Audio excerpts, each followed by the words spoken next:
नमस्कार, श्रृंखला में स्वागत है आपका। आपके साथ मैं हूं अर्पिता। अब अगले घंटे आपको हम किस तरह बताएंगे कि कौन कौन सी वो खबर है जो इस वक्त काफी चर्चा में है। हम बात करेंगे पहलगाम हमले के बाद आतंकियों पर लगातार जारी एक्शन की। आतंकियों के खिलाफ जम्मू कश्मीर में एक्शन तेज है। सुरक्षा बल लगातार आतंकियों के मकान धमाके करके उड़ा रहा है। आतंकियों की धरपकड़ की कोशिशें तेज हैं। हमले के मामले में 175 संदिग्धों को हिरासत में लिया गया है। इस बीच खुफिया एजेंसियों की ओर से 14 सक्रिय आतंकियों की लिस्ट जारी की गई। उधर केंद्र सरकार आतंकियों के खात्मे और उसके आका पर शिकंजे के लिए लगातार कूटनीतिक कदम उठा रही है। सरकार पहले ही सिंधु नदी का पानी पूरी तरह से रोकने की तैयारी कर चुकी है। अटारी बॉर्डर से लगातार पाकिस्तानियों की वापसी हो रही है। भारत सरकार के तमाम फैसलों से पाकिस्तान की नींद उड़ी हुई है। पाकिस्तानी सेना नेता लगातार गीदड़ भभकी दे रहे हैं। एलओसी पर भी पाकिस्तान की ओर से फायरिंग हो रही है, जहां उसे जवाबी कार्रवाई झेलनी पड़ रही है।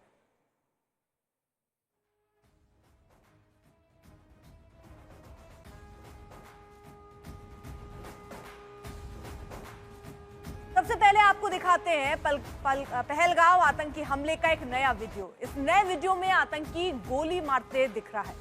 गोली लगते ही सफेद शर्ट वाला शख्स जमीन पर गिर जाता है और मौके पर तो गोली की अब आवाज सुन रहे हैं। हालांकि जो लोग वहां उस वक्त मौजूद थे वो कुछ देर तक तो समझ ही नहीं पाए कि ये हो क्या रहा है। पहले उन्हें लगा शायद ये पटाखों की आवाज है, लेकिन एक के एक बाद जब एक लोग गिरते वहां नजर आए तो समझ में आया कि ये आतंकी कायराना हमला है।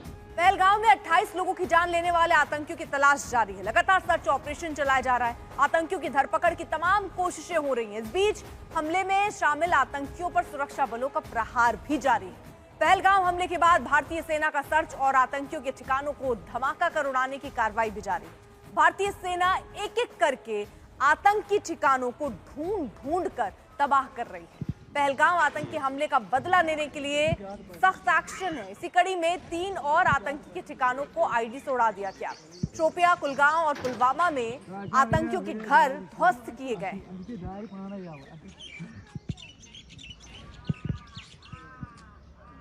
पिछले 48 घंटे में हमने देखा है तकरीबन 5 से 6 ऐसे घर हैं जिनको जबरदोश कर दिया गया है। आपको ये भी बता दें कि जिस तरह से ध्वस्त किया गया है, आईडी एक्सप्लोजन किया गया है। बात यह है क्रॉस बॉर्डर टेररिज्म है, प्रॉक्सी वॉर है और उनका एक इंफ्रास्ट्रक्चर जो यहाँ पर है, जो लोग उनको लॉजिस्टिकल सपोर्ट बनाते हैं। पहला बयान आया टीआरएस से जहां पे जिम्मेदारी ली गई। अब एक और बयान आया है जहां पे उन्होंने कहा कि उनका कोई लेना देना नहीं है पहलगाम हमले से, लेकिन यहां पे बुखलाहट नजर आ रही है। जाहिर सी बात है जिस तरह से सिक्योरिटी फोर्सेस ने अब आइडेंटिफाई किए हैं उन लोगों को जो कि लॉजिस्टिकल सपोर्ट देते हैं, जो पनाह देते हैं, जो वहां पे रेकी कराते हैं और खासतौर पर जो इंफॉर्मेशन प्रोवाइड करते हैं, ऐसे लोगों को आइडेंटिफाई किया गया है। और यहां पर जिस तरह से हम बड़ा एक्शन देख रहे हैं, कल हमने देखा जिस तरह से आदिल ठोकर है जो कि गुरी अनंतनाग का रहने वाला है। उसके बाद हमने देखा कि आसिफ शेख है जो कि त्राल पुलवामा का रहने वाला है, वहां पे बड़ा एक्शन हुआ। और आज हम देख रहे हैं कि किस तरह से देर रात को आईडी के जरिए ये पूरा, और आप देख सकते हैं नुकसान केवल इस घर को नहीं हुआ है, आसपास के घर, इतना जबरदस्त एक्सप्लोजन था कि आसपास के जो घर हैं उन पे भी दरारें आई हैं, उनके भी शीशे टूटे हैं। जाहिर सी बात है यहाँ पे जो लोग हैं वो देख रहे हैं कि किस तरह से सरकार एक्शन में है, हरकत में है। और जाहिर सी बात है ये एक बड़ा एक्शन है। और हमने ये भी देखा है जो जमीनी एक्शन है सिर्फ इस पर नहीं है, यहाँ पे हम देख रहे हैं कि इनकाउंटर्स हो रहे हैं। पिछले दिनों बांडीपुरा में एक्शन हुआ, कुलगाम में कहीं ना कहीं हाइड आउट बस्ट किया गया। तो इस तरह से जो कार्रवाई है वो लगातार चल रही है पहलगाम के हमले के बाद। और जाहिर सी बात है जिस तरह से हमने देखा कि इंटरनेशनल बॉर्डर और लाइन ऑफ कंट्रोल पे भी सख्ती की गई है। देर रात को पिछले 2 दिनों से क्रॉस जो सीजफायर वायलेशन है वो भी लगातार पाकिस्तान की तरफ से चल रही है। मुंह तोड़ जवाब उनको भी दिया जा रहा है। इस बीच कुलगांव में 2 संदिग्ध आतंकियों के जंगलों में छिपे होने की सूचना के बाद सुरक्षा बल सर्च ऑपरेशन चला रहे हैं। इस वक्त मैं कुलगाम इलाके में मौजूद हूं और यहां से तकरीबन 1 किलोमीटर दूर पर सुरक्षा बलों का सर्च ऑपरेशन चल रहा है। दरअसल सुरक्षा बलों को जानकारी मिली थी कि कुलगाम के जंगल के इलाके में 2 आतंकवादी छुपे हुए हैं, जिसके बाद आप देख पा रहे हैं सीआरपीएफ की टीम और जम्मू कश्मीर पुलिस की टीम भारी संख्या में यहाँ से कुछ दूरी पर ही जो एक जंगल है, एक हाइड आउट है आतंकियों का, वहां पर सर्च ऑपरेशन चला रही है। सिर्फ यहाँ पर दो राउंड की फायरिंग, वो भी सुरक्षा बलों के जरिए हुई, जबकि अब ये आतंकियों की तरफ से कोई गोली चली नहीं है। सर्च ऑपरेशन चल रहा। अगर आप ये देखेंगे तो सीआरपीएफ की जो वीपी बुलेट प्रूफ वैन है और सीआरपीएफ की ये 3 गाड़ियां यहाँ पर मौजूद है, और 1 किलोमीटर दूर जहां पर तस्वीरें अजय ठाकुर आपको दिखाएंगे कि जो ये तमाम गाड़ियां यहाँ पर मौजूद है और किस तरह का जंगल है जहां पर सर्च ऑपरेशन चलाया जा रहा है, वो भी मैं आपको दूसरी तरफ से यहाँ दिखाने की कोशिश करूंगा। ये देखिए सामने की तरफ जो अजय ठाकुर दिखाएंगे आपको, ये जो सामने की तरफ जंगल है, कुछ इसी तरीके का घना जंगल है जहां पर सर्च ऑपरेशन फिलहाल चल रहा है। इसी तरह के जंगल में जो सर्च ऑपरेशन है लगातार वो सीआरपीएफ के जवानों का चल रहा है। और पहलगाम में जो आतंकवादी हमला हुआ उसके बाद से ही लगातार सुरक्षा बल काफी ज्यादा एक्टिव हैं और जगह जगह पर सर्च ऑपरेशन चल रहा है। कुलगाम में बताया जा रहा है कि 2 आतंकवादी छुपे हुए हैं जिनकी तलाश लगातार जारी है। कैमरामैन अजय ठाकुर के साथ अरविंद ओझा, कुलगाम, आज तक।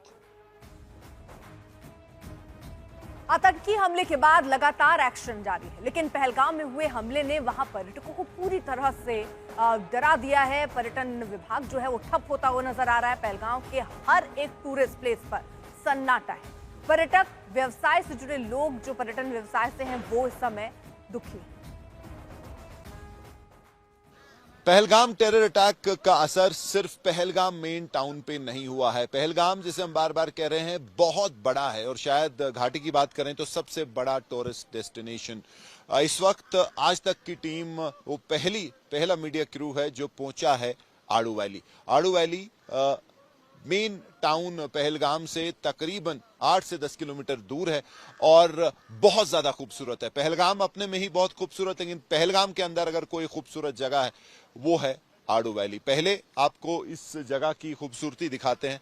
सनसेट का टाइम है और जैसे आप देख सकते हैं नीचे अगर आपको शेड मिलेगा तो ऊपर बहुत खूबसूरत पहाड़ जिनमें अभी भी बर्फ है और बर्फ जो है चोटियां बिल्कुल दमक रही हैं, बहुत ज्यादा खूबसूरत। और 1 हफ्ते पहले की बात करें, हम यहाँ जो है स्थानीय लोग उनसे बात कर रहे थे, तो जैसे पहलगाम का हाल था उससे ज्यादा पर्यटक आड़ू वैली में थे। और ये ऐसी जगह है जब घाटी में बहुत ज्यादा खराब हालात होते थे, चाहे अब 2008, 10, 16 की बात करें, जब पूरा समर जो है एजिटेशन और वायलेंस में निकला, ये जो घाटी है बहुत शांत थी और यहाँ टूरिज्म था। लेकिन इस बार पहलगाम में जो हुआ है ये घाटी भी अछूती नहीं रही है। यहां भी टूरिज्म जो है बिल्कुल खत्म हो गया है और ये लोग जो कि 2 दिन पहले तक जिनको सांस लेने की फुर्सत नहीं थी, इनका काम बहुत अच्छा चल रहा था। इसमें जो है लोकल्स हैं, ज्यादा दुकानदार थे और अलग अलग जो तरीके से ये टूरिज्म जो पर्यटन व्यवसाय से जुड़े हुए थे। लेकिन आज क्रिकेट खेल रहे हैं, टाइम पास कर रहे हैं। हमने इनसे बात की तो कह रहे हैं कि अभी जो है 2-3 दिन में तो सारी दुनिया बदल गई है इनके लिए। पाकिस्तानी प्रधानमंत्री शहबाज शरीफ उस सेना का हवाला दे रहे हैं जो आतंकियों को पालती पोसती है और पहलगाम जैसे जघन्य हमलों की साजिश रचती है। वहीं बिलावल भुट्टो अपनी आवाम में बरगलाने के लिए उकसाने वाली तकरीर कर रहे हैं ताकि खौफजदा लोगों को किसी तरह बरगलाया जा सके। पाकिस्तानी नेताओं की गीदड़ भभकी उनका डर, उनका खौफ दिखा रही है। पाकिस्तान के पूर्व विदेश मंत्री बिलावल भुट्टो ने अपनी टिप्पणी में खून बहाने की बात कही तो भारत की ओर से इस बयान पर करारा जवाब दिया गया।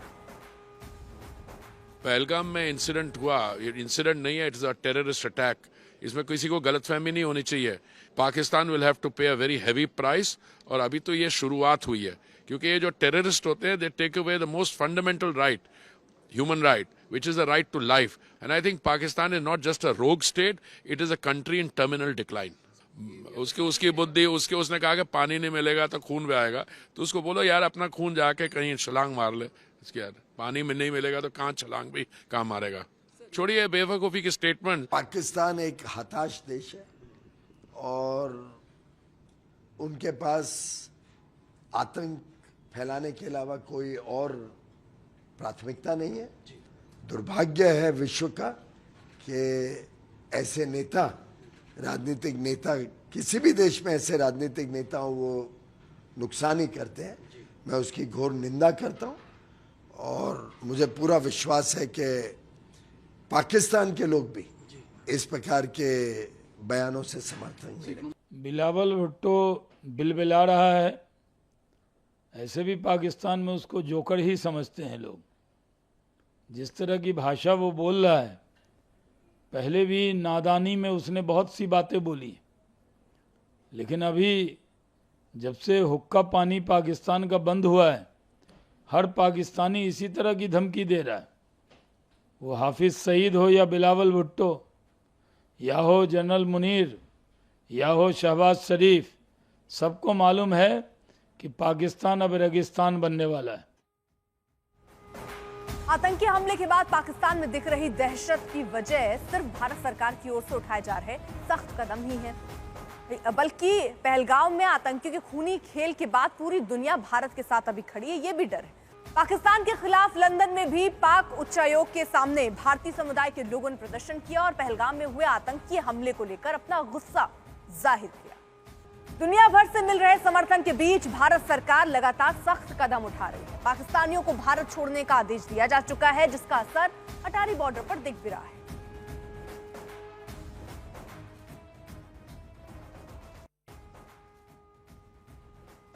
मोहम्मद रशीद जी, आप पाकिस्तानी हैं, तीनों लोग इंडिया में कब आए थे और क्यों आए थे? 10 तारीख को आए थे हम। मेरा ससुराल इधर, मेरी बेगम इंडियन है, तो इनका एक भाई फोत हो गया था, एक बनाई फोत हो गया था, उसके लिए मिलने के लिए आए थे। और आज इनकी बहन की लड़की की शादी है, आज निकाह है उनका, उसके लिए आए थे। तो शादी भी अटेंड करनी थी? हाँ। तो फिर शादी अटेंड नहीं कर पाए? नहीं, आज उनका निकाह, हम इधर खड़े हैं। तो पहलगाम टेरर अटैक के बाद आपको फिर बोला गया कि वापस जाइए आप यहाँ? पुलिस वाले आए थे, उन्होंने बोला वापस जाए अपने मुल्क, यूपी में। हाँ।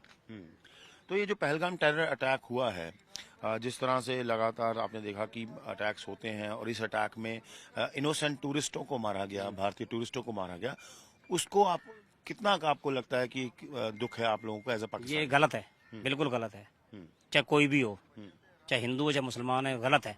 और जिसने मारा उसको सरेआम सजा होनी चाहिए। अटारी बॉर्डर पर पाकिस्तानी लौटने वालों में एक हिंदू परिवार शामिल रहा जो इलाज कराने के लिए भारत आया था। अटारी बॉर्डर पर वही सीन है जो पिछले 2 दिन से है कि लगातार पाकिस्तानी फैमिलीज जो हैं वो पाकिस्तान वापस जाने के लिए यहाँ क्यूब हैं। आप देख सकते हैं एक और परिवार यहाँ पहुंचा है। हाँ जी सर, क्या नाम है आपका? आसन दास। आसन दास जी, कहाँ के रहने वाले हैं पाकिस्तान? हम सिंध से रहने वाले हैं, अमरकोट से। आप कब आए थे इंडिया में? हम अपने 2 महीने हो गए, अपने मेडिकल वीजा पे आए थे। हो गया, ऑपरेशन हो गया, बिल्कुल रीढ़ की हड्डी का। बिल्कुल। कौन है जिनका ऑपरेशन था? मेरी घरवाली है। घरवाली का? जी हाँ। कहाँ पे हुआ ऑपरेशन? ये पालनपुर, अपने जोधपुर में कराया है। जी हाँ। तो फिर आपने आज वापस जाना था कि आपको लंबा रहना था? नहीं, हमारा छुट्टी मिल गई थी 2 दिन पहले, हमारे को छुट्टी डॉक्टर ने दे दी थी। उधर जम्मू कश्मीर के पहलगाम में 22 अप्रैल 2025 को हुए आतंकी हमले के बाद देश में पाकिस्तान को लेकर गुस्से का माहौल है। भारत ने आतंकवाद को लेकर पड़ोसी देश के खिलाफ एक्शन शुरू कर दिया। मामले पर आरएसएस प्रमुख मोहन भागवत का भी एक बयान सामने आया। उन्होंने कहा कि अत्याचार करने वालों को सबक सिखाना हमारा धर्म है। असुरांचं निर्दालन जर व्हायचं असेल तर 18 भुजांची ती शक्ती ती असलीच पाहिजे। चांगलेपणा दुरुस्त करायचे जे सृष्टीचे मार्ग आहेत त्याच्यात एक मार्ग असा समजावून देण्याचा असतो, म्हणजे अनुभव येतात निर्णय, त्यातून मनुष्य शिकतो, सुधारतो स्वतःला। काही लोक असे असतात थोडे जे नाहीच सुधरत, कारण जे शरीर मन बुद्धी त्यांनी धारण केली आहे त्याच्यात आता परिवर्तन शक्य नाही। रावण शिवभक्त होता, वेदशास्त्र संपन्न होता, सगळं काही होतं। एक चांगला माणूस बनायला जे त्याच्यापाशी पाहिजे ते सगळं रावणाजवळ होतं, परंतु जे शरीर मन बुद्धी त्यांनी धारण केली किंवा बनली त्याची, ती बदलायला तयार नव्हती। दुसरा उपायच नव्हता। रावण जोपर्यंत हा देह सोडत नाही आणि दुसरा जन्म घेत नाही तोपर्यंत तो सुधारणार नाही। त्यामुळे रावण सुधारायला पाहिजे म्हणून रामाने त्याचा वध केला। इसी के साथ श्रृंखला में आज के लिए बस इतना ही, लेकिन आगे आपको दिखाएंगे जहां हुआ हमला वहां पहुंचा आज तक। एक्सक्लूसिव रिपोर्ट ब्रेक के उस पर।